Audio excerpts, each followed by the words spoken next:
Good day, boys and girls. This topic is about trade in South Africa and the world.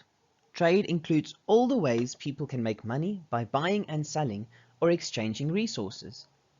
People trade natural resources, for example, gold and wood. People also trade things they make, such as jewelry and furniture. Some trade happens between individuals, and some trade happens between countries. In this topic, you'll find out more about why and what people trade. You will also find out about how trade can be unfair. Unfair trade causes people to suffer. When trade is fair, the buyer and the seller are happy.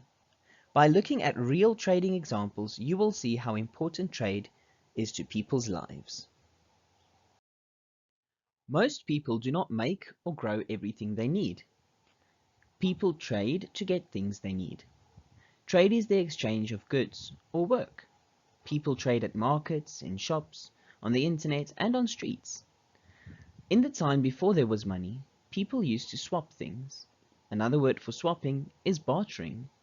To barter is to exchange goods without using money. Today, most people use money to trade. Money makes buying and selling easier because people do not have to carry lots of objects with them to swap for other things. When people sell things for money, they first decide on the value of an item. This means they decide on the amount of money that something is worth. The amount they decide on is called the price. If the price is too high, people won't want to buy the item. If the price is too low, people will think something is wrong with the item and they also won't want to buy it. Today, people also trade or exchange work in return for money.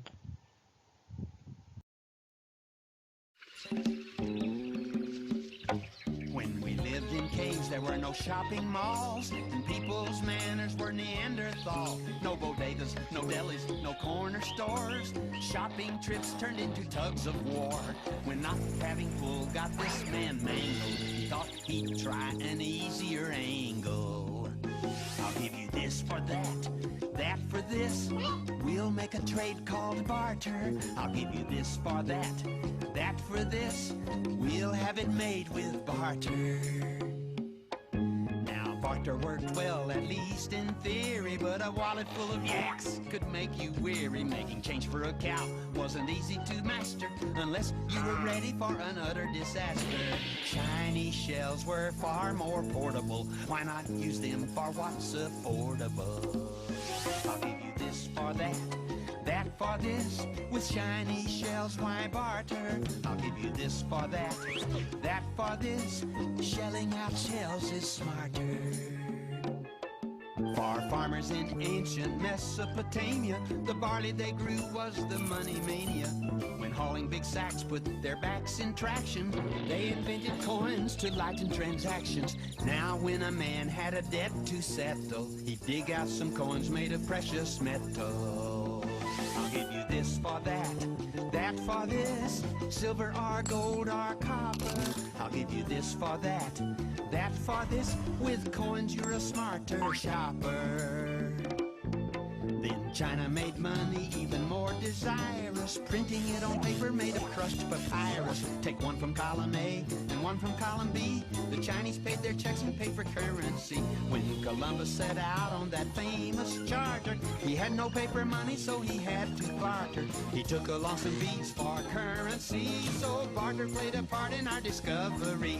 Balboa and Pizarro and Sebastian Cabot, even Coronado had the trading habit. I'll give you this for that for this. They loaded up with gold and parted. I'll give you this for that for this. And soon the whole world was charted.